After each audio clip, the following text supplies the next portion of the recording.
Fais voir l'assistance. Il y a Esther, soulevez la main gauche.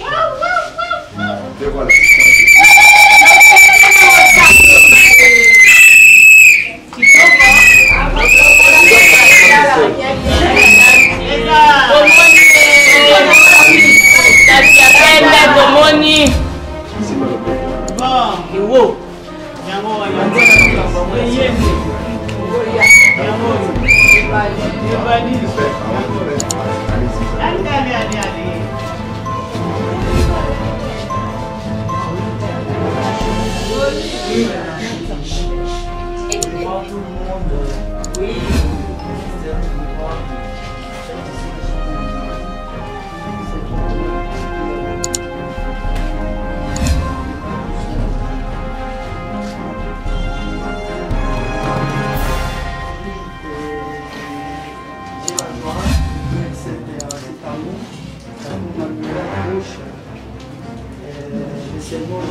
est marié.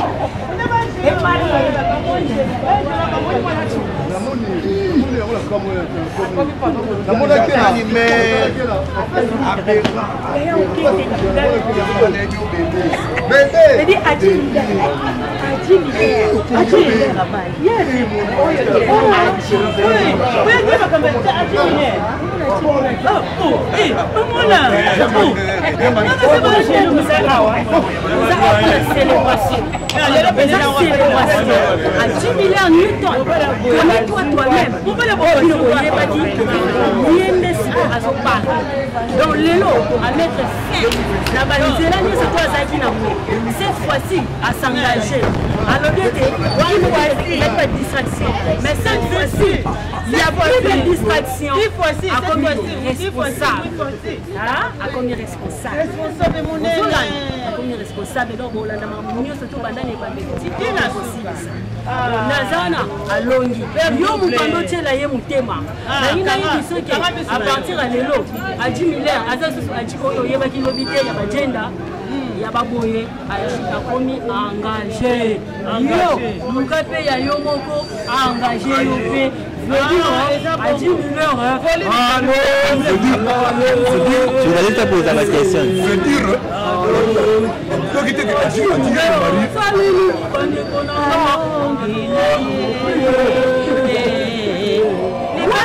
Bandaka soni na miso ya bato lobi na lobi ekondingisa mboka na tamboli kishasa mobiba pona mukayo na mona yo wapi itakufa bure karero wala pende banzemu na miso para presenter yango ni bato ko bandaka soni na miso me tala ndenge ningisa tala degré tala ningisa wala pende za danser azala te pona lobi lili lo ni su mwana ki pour responsable doublé.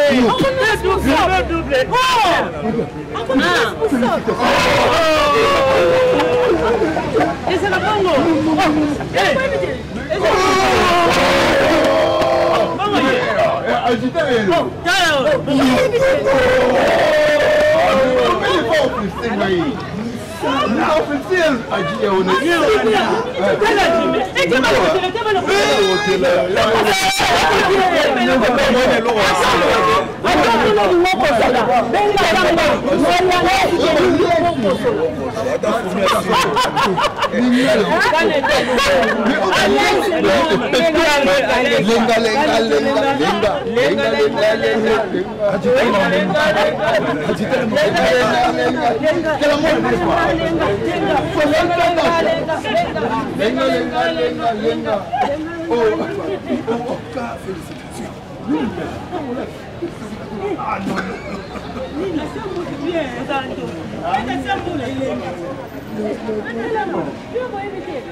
Merci maman.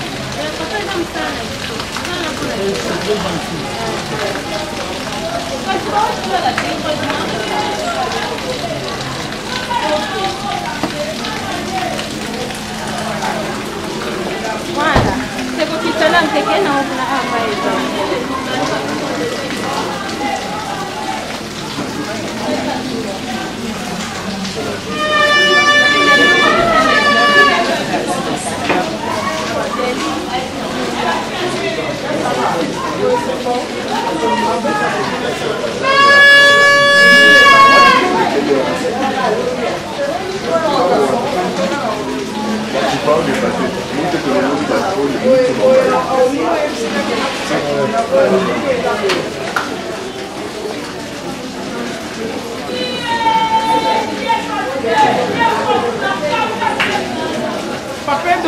y a pas c'est un papier là qui est là-bas.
C'est bon.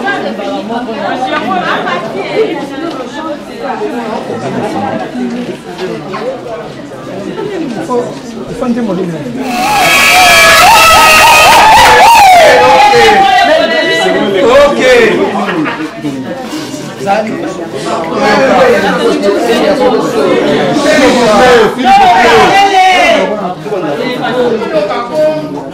S'il vous plaît, merci, nalobi na papa, akezwa mwana na ye ya mwasi kobotele. Papa, kobotele ndi kwa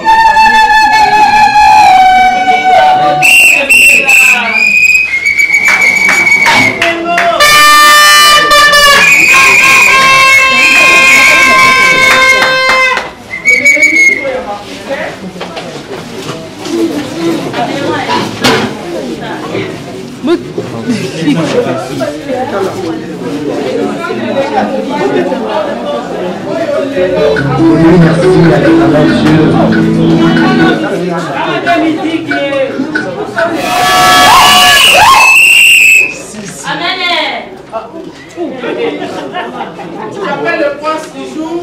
On va demander non, on va dire qu'il faut passer le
J'appelle la princesse du jour. Moi, je suis le roi ici, célibat.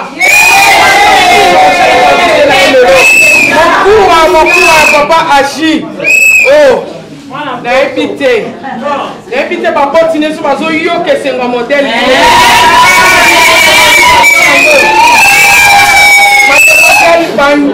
Banginama, Amina, Victoire, Esther. Qu'elle avance avec son père, applaudissons très fort.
Officier. Voilà.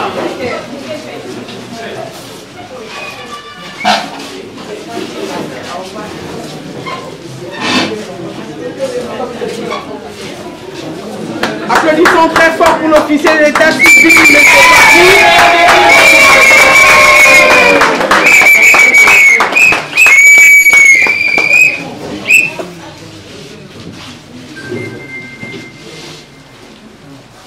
Bonjour à tout le monde. Bonjour.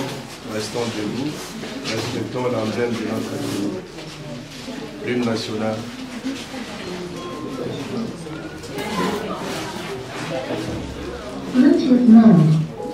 Debout, Congolais. Debout, Congolais. Unis par le sang, unis par l'effort pour l'indépendance. Laissons l'enfant, notre poupée, et pour les mots, prenons les tribus et les langues, dans la paix, au éclatant, allez la paix, nous bâtirons un pays plus beau qu'avant, dans la paix citoyenne. Entonnez l'hymne sacré de votre solidarité. Fièrement saluer l'emblème médor de notre souveraineté. Congo, ton béni, Congo, Esaïe, Congo, au pays Congo, bien-aimé Congo, nous préférons ton chant et nous assurerons ta grandeur. 30 juin au doux soleil, 30 juin du 30 juin, jour sacré soit les témoins, jour sacré de l'immortel, serment de liberté. Nous lèvons à notre prospérité pour toi.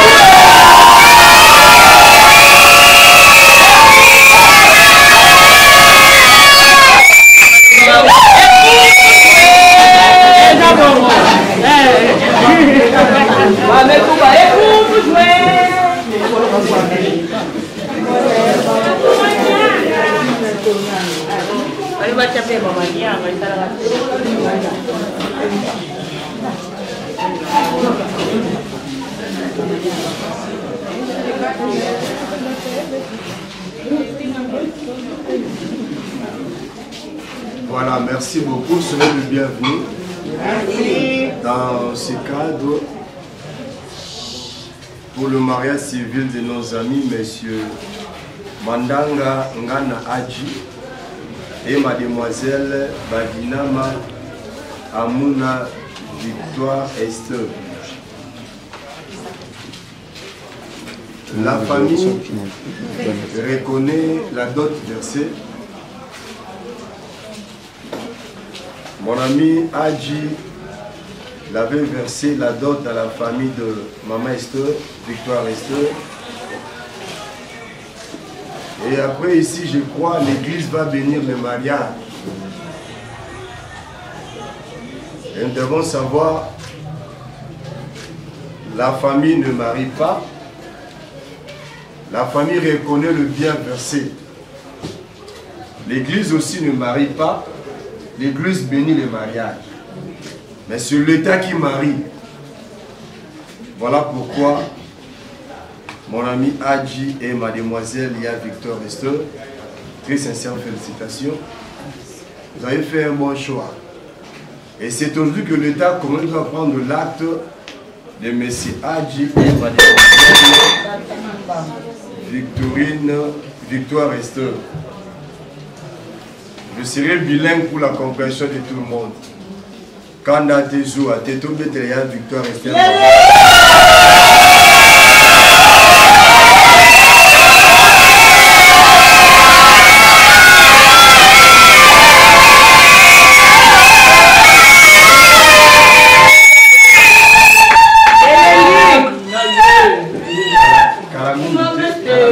Calamité, femme lait. Femme légitime. Maman, ce que vous alliez avoir, ceux qui n'ont pas le monde à l'état. Attends, vous avez 20 ans. Attends, vous avez 25 ans, vous avez célibataire maintenant. Voilà. Nous avons Victorine K. Victoire Esther, pardon, K. Il faut bien savoir, derrière une femme, il y a un homme. Voilà grand prêtre, il y a maintenant grand prêtre.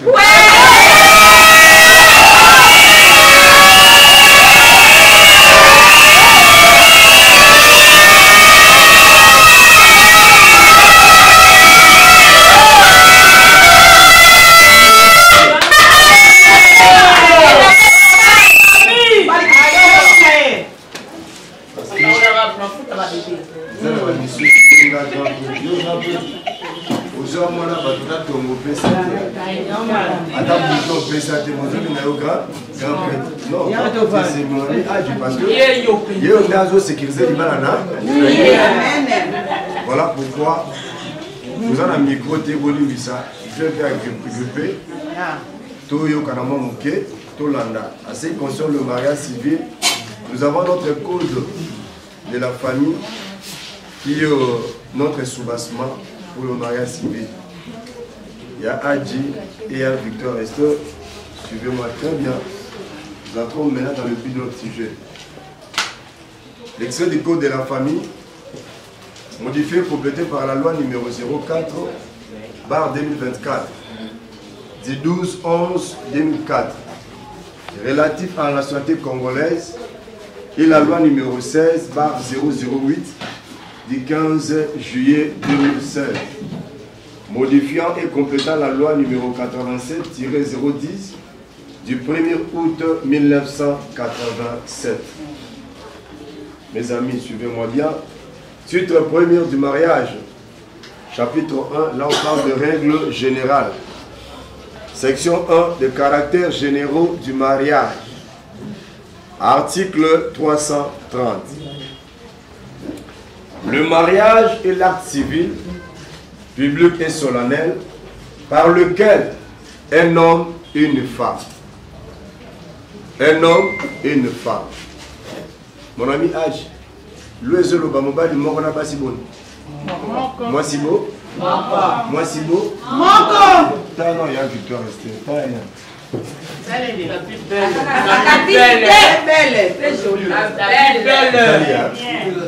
C'est la loi. Dans son article 330, un homme et une femme. Est-ce qu'on a parlé de 13 femmes? Non. 12 femmes? Non. Ça les réaux, 2 femmes, 3 femmes, l'État au camp. Singalaki moi. Hein? Hein mon ami? Ah, on est Singalaki. Oh, les mibali nous sommes à na lemi pour nous, on a posé à l'Ian Dakar. Non, non, non. On a posé à l'Ian Dakar. Singalaki, c'est votre terminus. Hein? Il y a Esther, il y a Victoire Esther. Ceux qui message à Dialogue, mais quand vous en avez parlé, vous appelez, il n'y a pas. Comprenez? Yo mère a parlé, le père n'y a pas. Il y a pas. Il va ça la mort audace, c'est lui comme lui le chef. Nous allons mère. Yo salon aux mère a parlé. Yo besoin de vous appeler, il n'y a pas. Il n'y a pas. Et c'est père à balabala zalaka. Ensemble. Un homme et une femme. Qui ne sont engagés ni l'un ni l'autre dans le lien d'un procédé mariage enregistré, établissent entre eux une union légale et durable, dont les conditions de formation, les effets et la dissolution sont déterminés par la présente loi. Mon ami Adji et Yann Victoire Resto, cela veut dire quoi? Dans un lien précédent, parce que Mibali Moussou sous l'élo, Abali na kitambo kuna. Azu atiki mwasi na kitambo, lokola miso yo, balobaka miso to na kate ake na o na lemba akeba. Mon ami Adji soko meki leta okanga yo. Ndemo yeli biso ya Esther awa, c'est jusqu'à la mort. Et l'État dit dans son article 330, votre réunion sera légale et durable. Et la durabilité de votre réunion, c'est jusqu'à la mort. Ndenge bosangani les a kaka liwande ko kamolabi bino. Mais mon souhait, vous bêtez beaucoup maintenant à ça et 5 ans. Amen. Amen. Amen. On veut dans ma passe. Amen.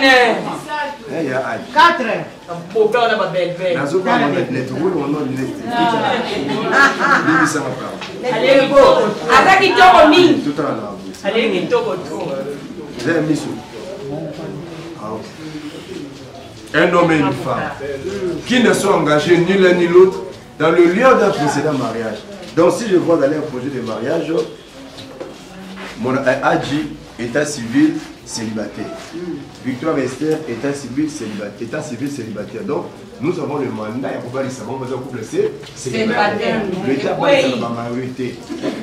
Au salaki bal musukuna, au tiki mwasi wana, au mwasi mususuté.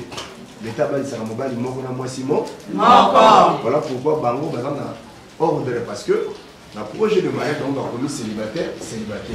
Maintenant nous l'État nous avons le mandat et mobali ça va. Bango parce que va couple célibataire.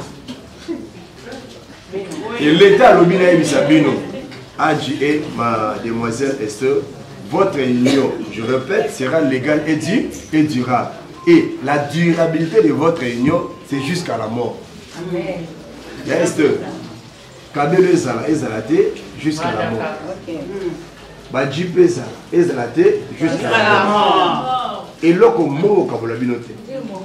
ata moto ayekoyebisa yo namoni ya aji kuna azokota na esika moko boye na kwemo yo loba kuna etali nga jusqu'à la mort. Comprends le sens, le but et le sens de la généralité du mariage. Et là au moins au Kabulabiloté. Hein? Ok. Section 2, là on parle de la liberté du mariage. Dans son article 334, la loi nous dit tout individu a le droit de se marier avec la personne de son choix, de sexe opposé, pour fonder une famille. Et je crois nous n'avons pas appris à l'école, mais la famille est composée de papa, maman et les enfants. Et d'ailleurs, nous avons triplé Misak Bazo Baluka. Amen, amen, amen. Amen, amen.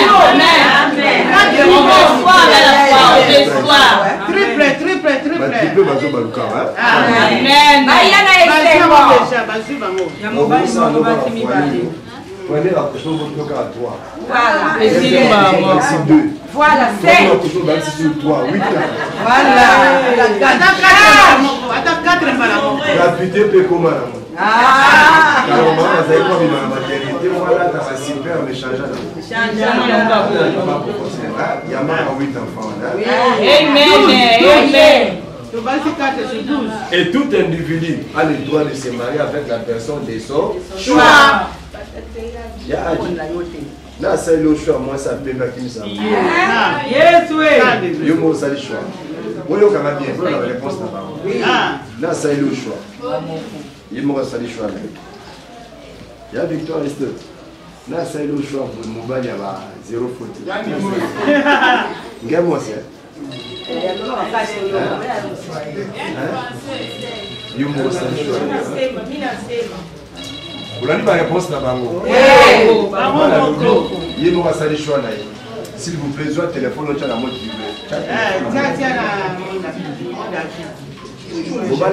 s'il vous plaît. Bon, il y a aussi le baloba dans ce aussi c'est tout bon.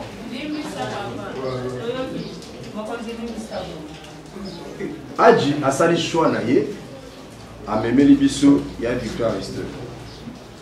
De même, il y a Esther à sali choix na memeli biso papa a Adji. Bon biso te ko accompagner bango. Lobby vous allez IGF na libala oyo. So nous sommes IGF sans na libota na la famille na. Amen. Tika bango libre. Basa la choix na ba. Basali déjà. Basali choix na bango. Basa la vie na ba. Bango. Ya Esther.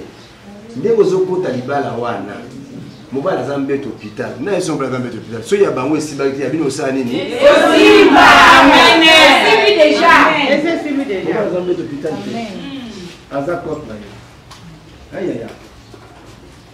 Et la loi parle d'être ensemble. Le sanga et na okoma, je vais vous expliquer. Adja sali choix na ye. Victoire Esther va sali choix na ye.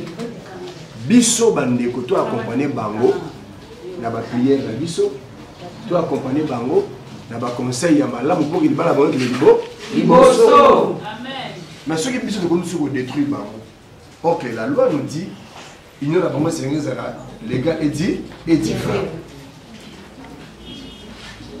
Yango, je répète, vous allez IGF Aliba à la bangote. Soyez, pas ma couple trop jeune. Bah, le bâtiment de l'autre, on l'a la pied de rien sur un restaurant. Vous soyez, bah, on va l'embêter, c'est comment nous tombe Esther. Hein? Ok, na mataba. Au lieu de mettre les choses, nous soucions, il y a un Esther, écoute. Et Talio, et ça, les Camerounais, on y va. Et on se bat pour le baccalauréat. Pour ça, la biso, 2 mois, tu mets ton lien à la biso dans le restaurant, tu mets la biso, il y a pour que ça nous dit là-bas. Vous avez des enfants là-bas.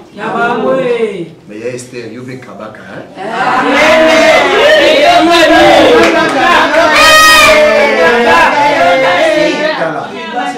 Ma fille, la vie monsieur Lourou.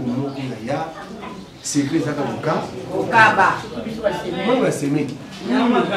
Attends, l'ambelé fou n'est pas. Soit une gâquine. continue à pembe no bi age moi transport zate yo ko pesaka bande ko na yo transport faut moi sinon ça kanini oleki na nzela moi sinon moi ça nini apesi atombwama comprendre kozala te ke bande ko bayi kotala yo osisi na ndako bimi na coin et ça maman te maman na libala pas dans le mariage il y a pas de code secret et là on se bon maman la no yango ya na libala code secret za kate donc moi si na yo zo kota plus na famille na yo de même yo kota na famille na ba na bango de même il y a histoire ato ni ka de la maman mo ka de papa mo ça l'équilibre dans la famille au koti yango et mon ami a dit au kota na famille aucun jour bino bozonga suna ba parents on a voulu kosenga biloko j'interdis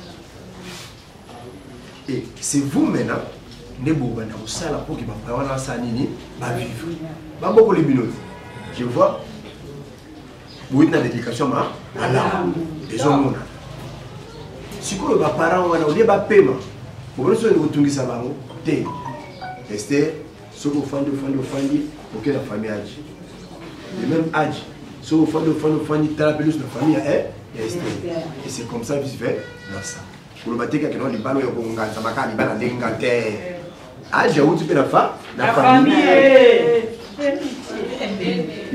à où tu quelque part hein à où tu quelque part voilà pourquoi l'oiseau loba moi c'est un mal dans la gloire au sein de la choix là-bas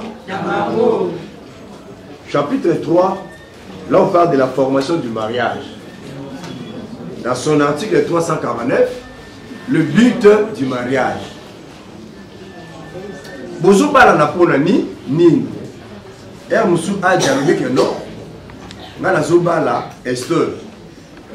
Pourquoi na moi tamorobo. Dans d'autres cieux, il y a le mariage à contrat. Mais biso na RDC mariage à contrat ça la carte. Les bozo bala na boué. J'avais souligné au début, c'est jusqu'à la mort. Toba li sa mobile là moi si va vivre ensemble. Et non, toba li sa baro pour la contraté. Toba zo bala pour 3 mois, pour 200. Parce que ma pays monsieur est bongo. Mais biso na RDC za bongo. Tanda bita li bala bien. Le mariage a pour but essentiel de créer une union entre un homme et une femme. Dans la généralité, on avait parlé un homme et une femme. Vivre ensemble. Et dans le but, on parle de l'union. Donc, Baza Lissa, Lissanga.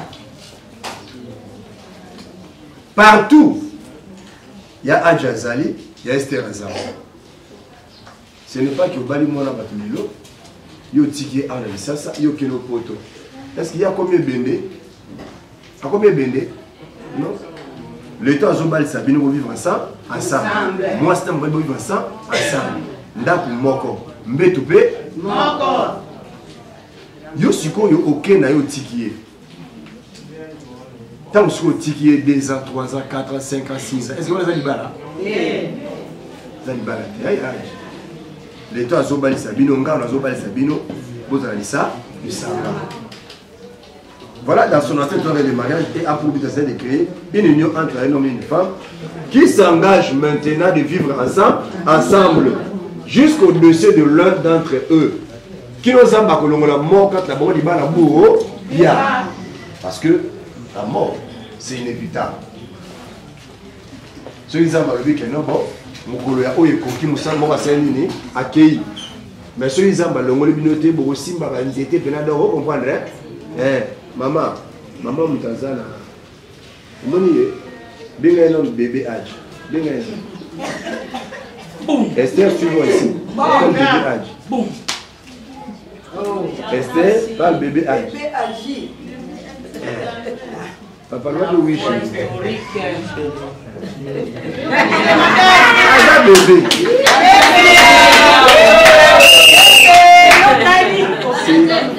C'est maman Esther. Elle est dans le centre de ma communion. C'est la femme. Il est comme ça, là-bas, c'est monsieur, il est là. Comment il est là? Ok, il y a un zoom, il y a ça bébé. Maman.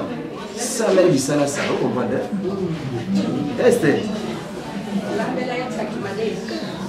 au salé du sala sala wana a okimela wana et voir le but du mariage et pour lui destiner l'état zobati no bozala lisanga pour bozala lobi na bino pour que lobi na bino wana simba malamu bozala lisanga mon ami agi kozwa ba décision yo bokoti l'homme qui est mort, l'homme qui commence ensemble. Décision sur le lingo soit consulter moi sinayo. Zambo a 5 000 à cause raté. Zambo a cause raté. Zambo tanga 5 000 bateaux, zambo plan moko pour na bateau na ça. Vous avez une destinée. Vous avez un lobby à malade, ya malade. Et pour que le lobby réussisse, soyez toujours ensemble. Dans l'unité. Même le monde dit l'union fait la force.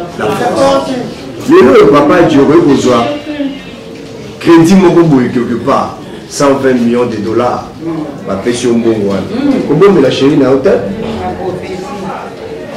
oh non que nous sommes à Moutuka parce que le ba jeune payé la commune là-bas qu'il est l'eau mais bon il m'a qu'il est l'eau qui ne le doit rater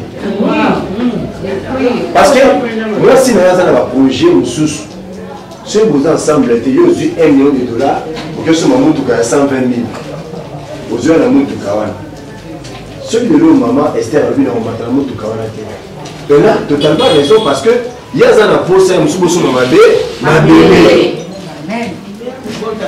on se comprend yo sont mis Moutuka ils ont ma bébé mais moi c'est dans la pose bosso ma bébé si qu'on a un moment là on a raison donc c'est la raison mais celui qui consultant qui oui maman là ça na mbongo moko ah tout ça dans mon lit chérie là tout ça maintenant bien na biso ya kikoli ok bo sombi so za na 100 dollars moko bo somba actuellement 900 ya sima vous comprenez yango et l'autre on est sur le niveau ça là ne prenez jamais des décisions seules consultez Zamba dit pourquoi tu es publié dans l'image pourquoi misaye simate non hasard mopandi na yo d'ailleurs bon le temps où la collée serrée bétonné pas cimenté centime vous comprenez yaya vous faites bon pour le couple célibataire d'un moment à l'autre yo à droite il y a d'autres qui na gauche bon le temps où la collée serrée bétonné pas cimenté bétonné il y a un petit attente la libara miso comment vous avez beau de l'immédiat on doit les amis sur la libara miso na libara miso atala la rambete mona yesu ataza leka yesu faut qu'on contrôle ata bébé il faut contrôler hein est-ce que bébé n'a pas lié bébé n'a pas complexe soit bébé n'a pas tout ça ah bébé il faut qu'on contrôle parce que c'est la femme qui est au sein c'est la femme ça va ok bien c'est non que bien de bio qui bien donc bien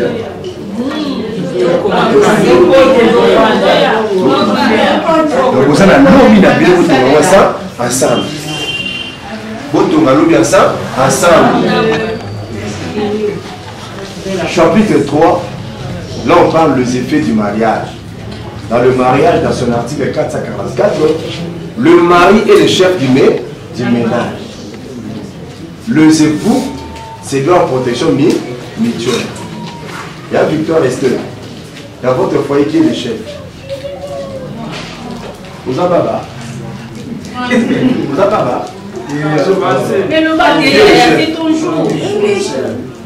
ma bébé âge c'est lui le chef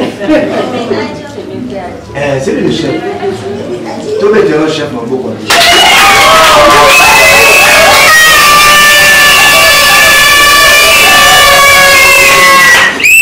c'est la loi. Moi, je fais qu'interpréter là. Le Soloba, c'est Adju qui est le chef. Et mon ami, soyez un bon chef. Un bon chef. T'as la idée. On me dit à la cicatrice.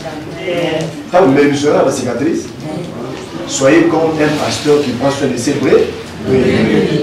Maman, Allah l'a. Maman, Allah t'a bien.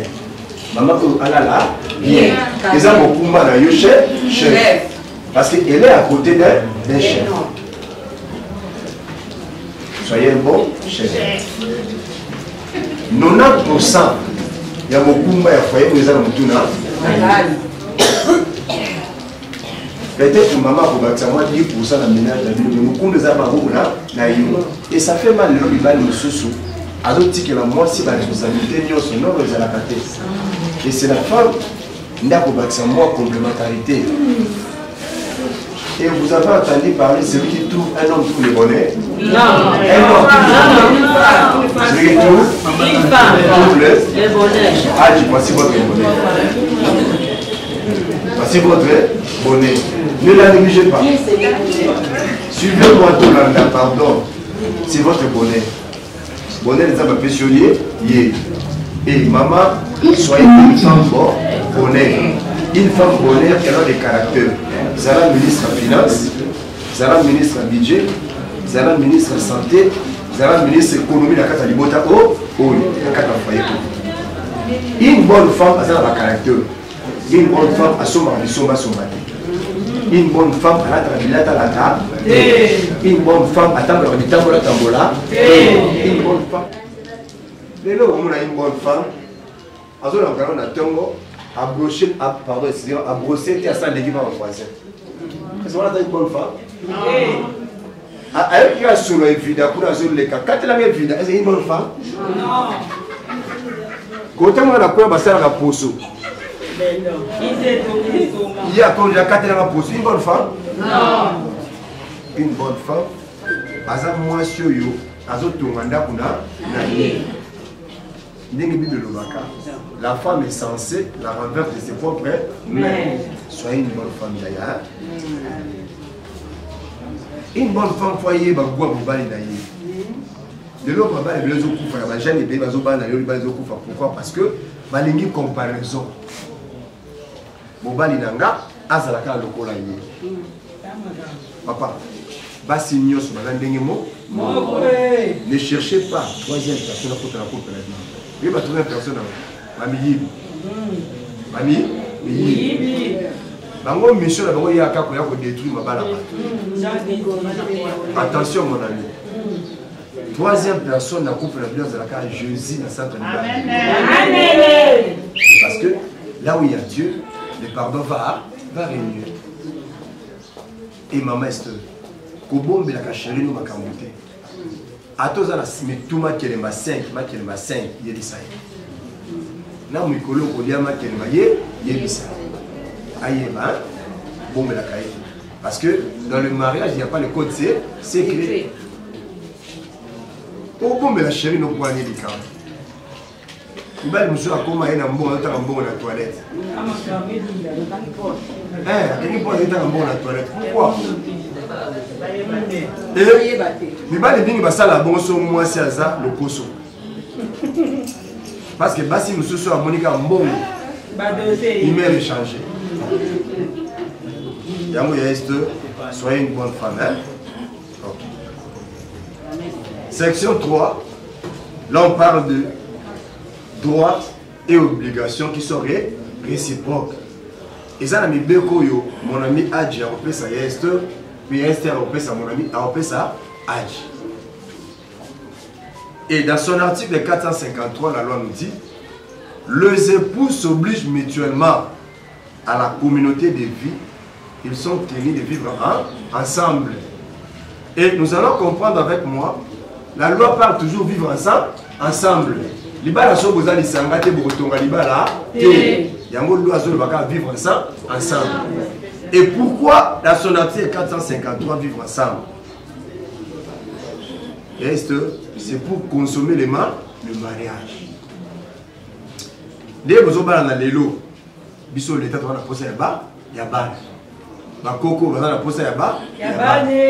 L'état lobby pour vivre ensemble et de consommer le mariage. Il y a Adji. La petite sœur, on va savoir beaucoup. La petite sœur. Non. Pas ça, on va beaucoup. La petite sœur. Non. Grand frère. Grand frère. À beaucoup, il y a pardon, il y a l'État dit vivre ensemble et de consommer le mariage. La non-consommation du mariage, c'est l'infraction.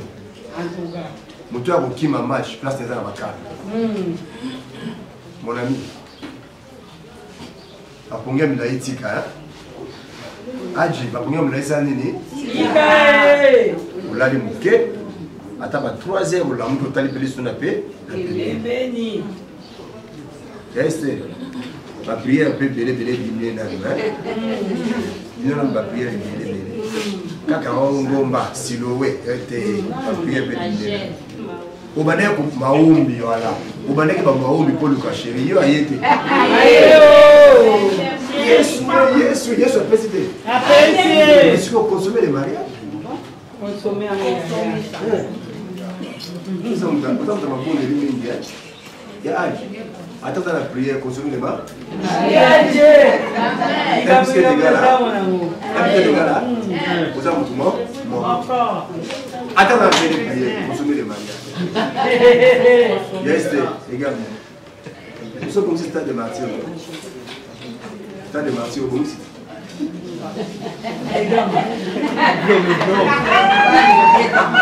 Changer de pelouse, hein? Dans la gawa. On change de pelouse, hein? Et c'est là que vous allez jouer le match. Et apparemment, dès que vous avez vous bimisez ma caméra, nous les bandas. Bissou ma parent. Tout les gars vont dans la chambre. Dans le ministère du martyr. Kounani, hein? Kounani. Attends, il y a Adja Saïdi Kawandenge, nous comme ça, vous les bandatés. Secret. Bossé à la cour. Kounani. Na terrain wana. Et puis na terrain na kota kana teni mo. Kuna kota na kamada dit hein? Ya dama. On se kota na terrain na kamada dit. Ba dit non. C'est comme ça.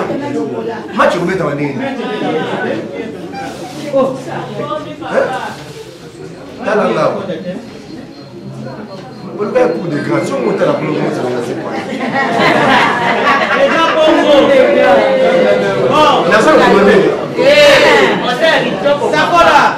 Parce que dans la histoire, ceux qui consommation de dans la sens. Adji, on va dire mon amalté quand Esther, tu es belle, tu sais préparer un homme, vivre ensemble. Consommer les mariages. Tu peux les mariages, c'est des ça.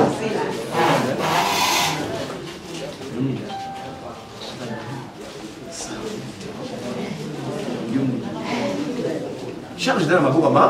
Il y a maman.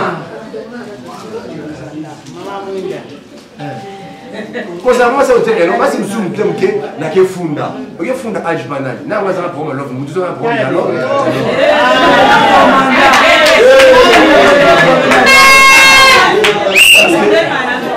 Basi msuga ona ke funda yo na ke funda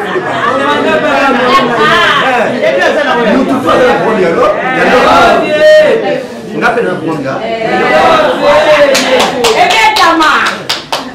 non na bino quoi je ne pas ni balé beaucoup de la chambre mon ami âge si vous sentez réellement on laissez moi si la yozo ici moi autant moi c'est une café c'est papa c'est un moi pas pardon ça coûte rien pardon libère et beaucoup de hommes échouent aujourd'hui parce que l'orgueil pour ça là la chute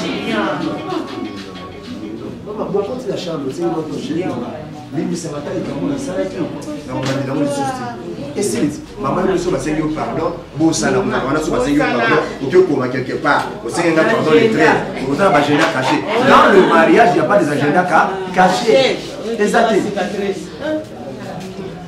ata mami aye ko yebisa yo Adji kuna namoni ye kuna usilikate mama zela kata mazoya une bonne femme azana 4 je l'ai na tobiseli moi coupa a dans zelete zela chérie ta mazozonga ta moni Adji azoya ukonika na porte loye ubimene na porte upapole bezali bozo bayaka biso makambo na ye yo papoli bezali boso koto bezali balo papoli koto bongo na katikati ya ata 30 minutes apozi chez nous c'est nini okoti na ndako aza ya yo okoti na ndako ucheli mai na ya sokoli aleki d'ailleurs bato boya mariage na bango bo sadi osomela bango basa sokola pa papa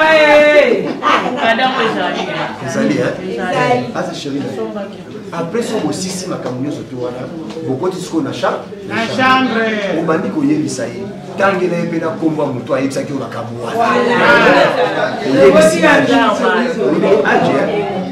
mami aye koyebisa amonaki yo kuna bozokota na couloir moko boye sikoyo soki age ayebi omi moto mosusu akoyebi biso likambo mpo adétruire couple na biso ya mosusu age ayebi na likambo wana te yo soki akando se nini olati okufa na susi te mama basi mosusu okaka estoma na nga okomisa estoma na yo tension na nga okomisa tension na yo si vous avez un problème arrangez-vous bino mibale mon ami mon age obimaki ozozonga na ndako papa aza moto amemaka klima bien na ndako eza mapa mosusu ozonga na ndako edoka ya koka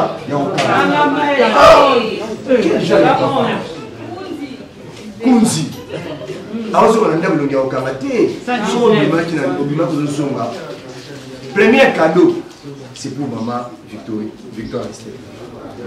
Maman, il va y avoir un orgueil. Jamais des cadeaux pour mes enfants. Cadeau à l'immotion de maman. Ce sont les cadeaux pour la bande. Il y a un mot pour sa bande. Cadeau à l'immotion de maman.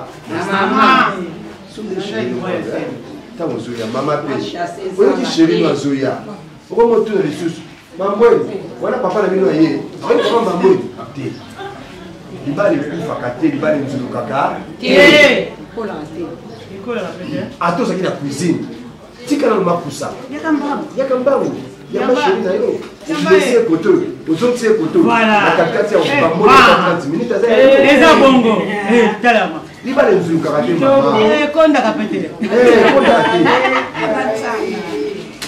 Vivre ensemble. Et pour chuter, article 459. Les époux se doivent mutuellement 1. Fidélité. 2. Respect.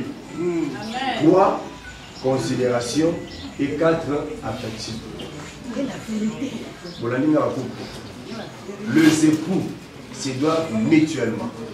Dans le but de balai, il y a une fidélité. Même ça est fidèle. Vous en avez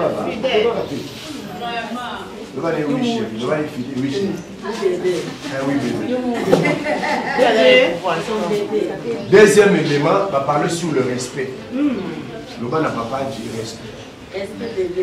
Maman, il y a combien de femmes à l'église? Je te pose la question, combien de femmes à l'église? Beaucoup de femmes à l'église. Tu es français, beaucoup de femmes. Même là-bas, il y a combien de femmes?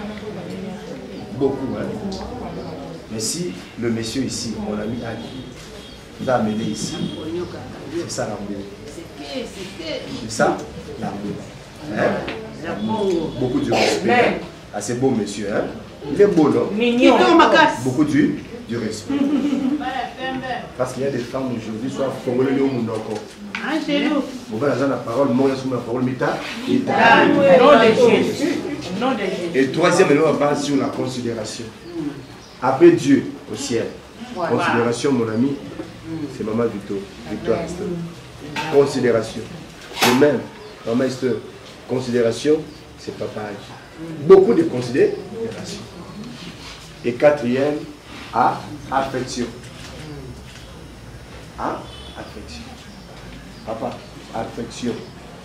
Si on ne pas couper l'affection, c'est on a un temps de mobile, il faut moi c'est mais pourquoi les policiers vont les patrouiller. Défilé de mode. Défilé de mode, maman. Oh, ma couple réellement marié, ma table à côte à côte. Côte à côte. Yo t'as moi c'est mon bal liboso moi ça traîne côté moi ça mon bal moi c'est bête. À combien sous bête? Et vous allez marcher, coller serrer B. D'un moment à l'autre, mon ami Adji va prendre la face de droite et vous allez prendre, vous allez aller à gauche. Comme ça, coller serrer B. Voilà. Politique à tenter, hein?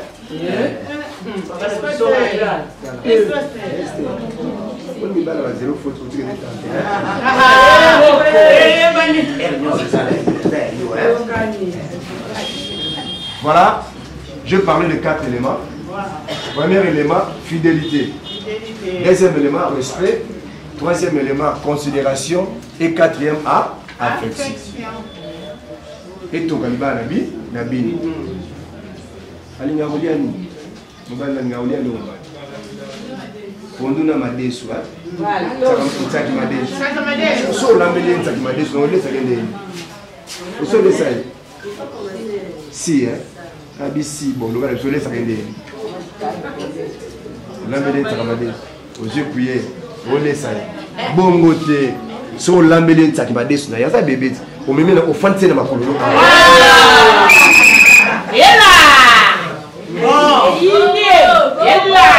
Ozu penda bébé a dit, au fond d'ici dans ma couloir, on m'a dit de laisser bébé. On laisse penda qui nous salue.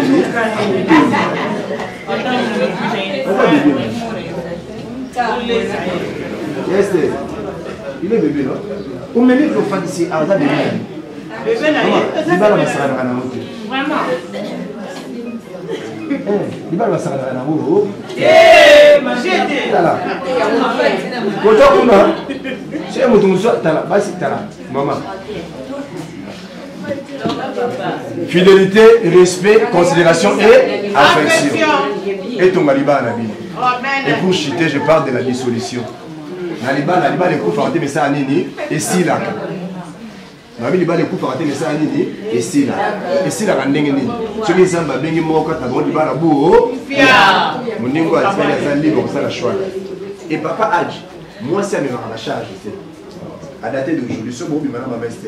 Ça, tous, yom va le même. Amen. Il va gagner. Emmanuel. Est-ce collé? Alors tu aimes.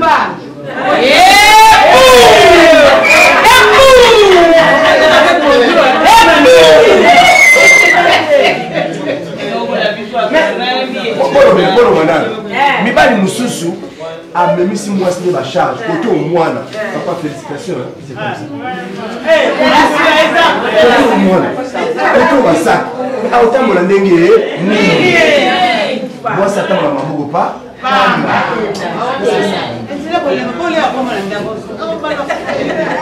Et voilà, moi ça pour me rapporter à mon tout pas. Et la charge n'est pas papa. Ah, ta princesse, oui. Il nous souvenir ça n'a pas ça autant moi si il va beaucoup quand approche ma fille révélée.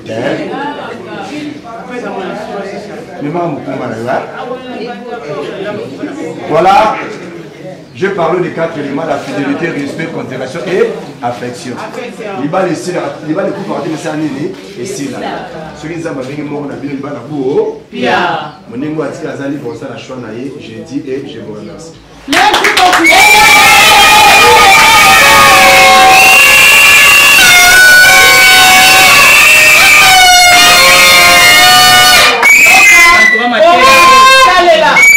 Sans plus tarder, nous passons c'est le moment le plus important dans le couple vont prêter serment. Il y a Adji, on doit prêter serment ensemble il y a Victoire et Estelle. Devant Dieu et devant l'officier de l'état civil et devant la famille et nos parents qui sont renseignés. Voilà pourquoi les gens de couple, la réponse c'est pas oui si vous avez. Suivez-moi ici les amis. Motuno la retourne à Bino et la réponse c'est pas oui si vous aimez votre mariage. Voilà. Je fais appel à papa Biginama. Baginama. Papa Baginama Ngomala. Il est ici. Levez-vous papa avec beaucoup de respect. C'est papa Bagina, c'est lui le grand coutumier. Quoi? Le papa de mademoiselle Victoire Esto. Je voulais savoir parce que moi, dans mon travail, ça a été sur mon beau c'est d'après je pose la question à papa avec beaucoup de respect. Est-ce que mon ami Hadj a versé la dot? Si vous avez demandé, vous avez tout versé? Je dirais oui, il a tout versé. Merci beaucoup.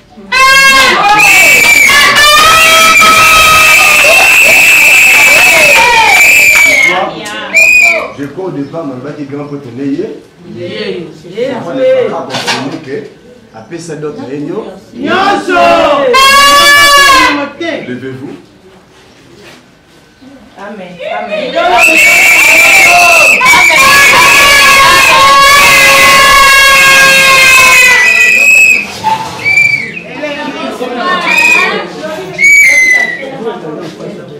Regardez-vous. Tenez-vous.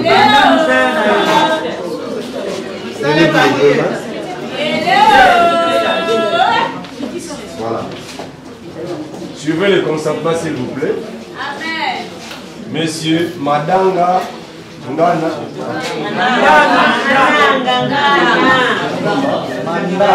Mandanga. Monsieur Mandanga Ngana Hadj.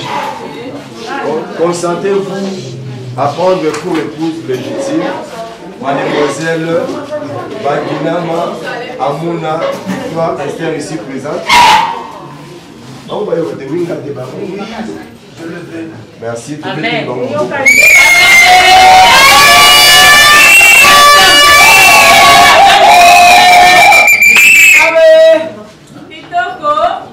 Les anneaux, ça va nous mademoiselle. Oui. Je vais te dire ma boca.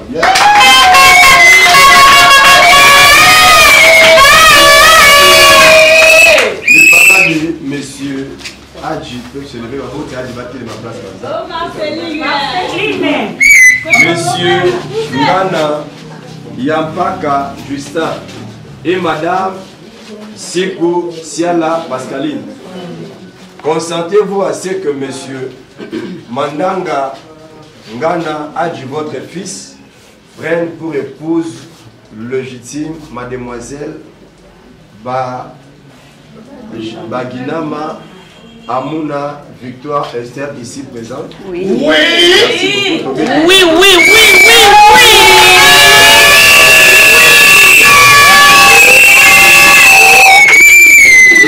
oui. Oui. Victoire Esther peut se lever. Ma botte, c'est Victoire, c'est pas Monsieur Baginama Ngomala et madame Baginama Litali. Consentez-vous à ce que mademoiselle Baginama Ngomala, votre fille, prenne pour époux légitime monsieur Mandanga Ngana Hadji ici présent? Oui, nous la séparons. Merci beaucoup. Amen.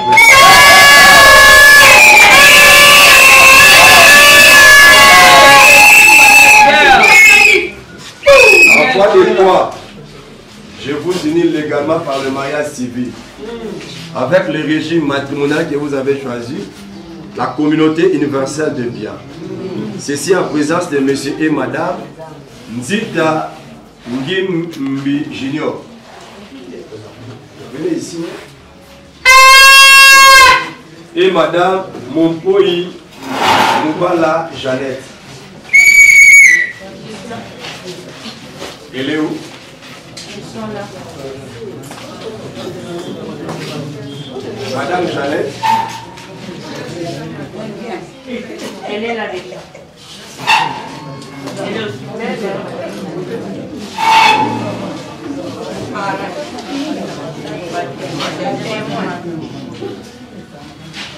Vous êtes le témoin de ce couple. Mon ami Junior et madame Jeannette, je vous présente de sincères félicitations. Amen. Mettez-vous, pour le couple, les témoins, mettez-vous. Le couple lâché.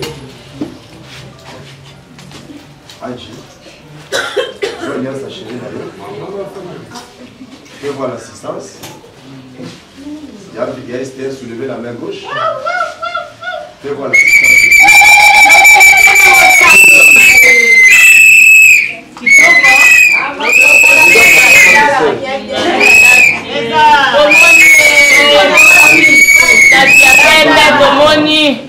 C'est mal beaucoup. Bon, et wow.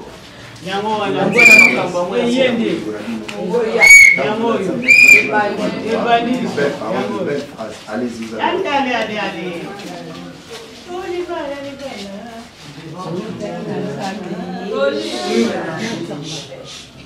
Devant tout le monde, oui, c'est un pouvoir. C'est vrai qu'on a discuté avec beaucoup de difficultés. Et là, nous sommes aujourd'hui. On a pu publier le grand état. J'ai la joie de mettre cet amour dans ma lueur gauche, le symbole de mon amour. Voilà.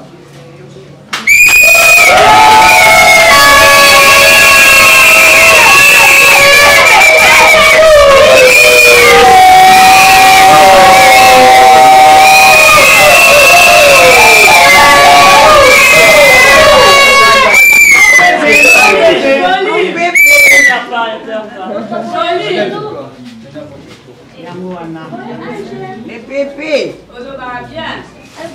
Bon, Angélique. Attends-moi.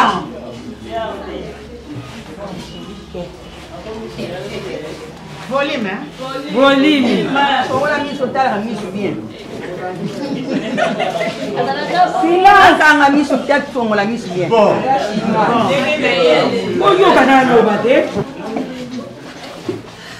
Ah.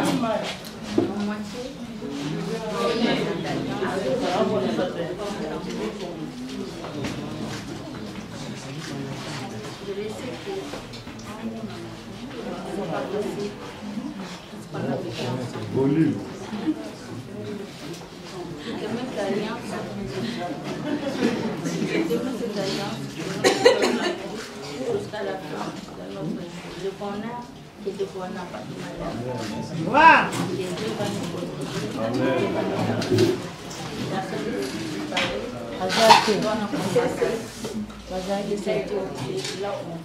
Vraiment. Alors, c'est très bien. C'est bon pour beaucoup. Allez.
Pardon.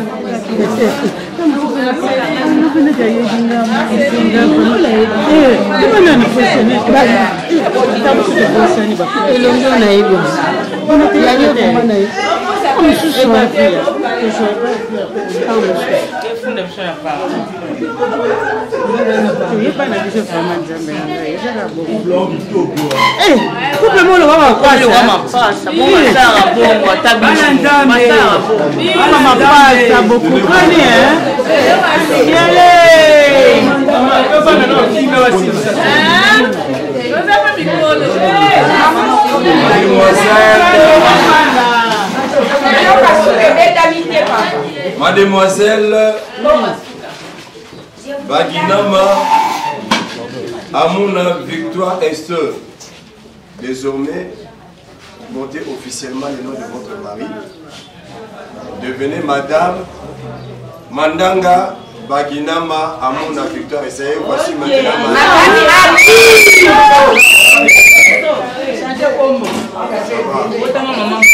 mon ami Adji et Madame Mandanga et Victor Esther, comme c'est spécial, vous allez nous faire 3 baisers souvenirs. À la bouche. Deuxième baiser à droite. De Jérusalem, je vous accorde 45 minutes.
C'est la position. Donc, poussez Marseillais.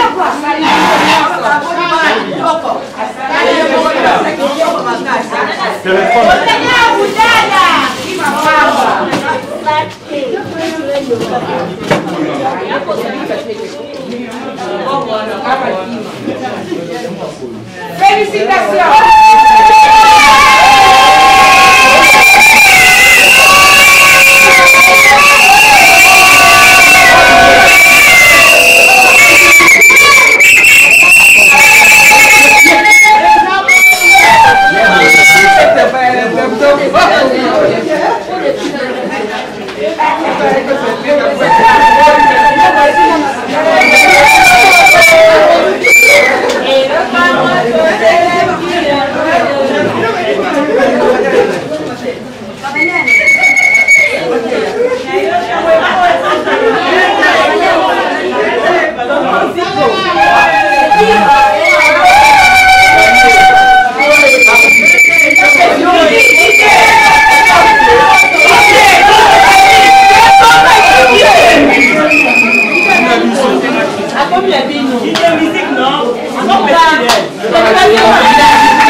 Acha hivi brother.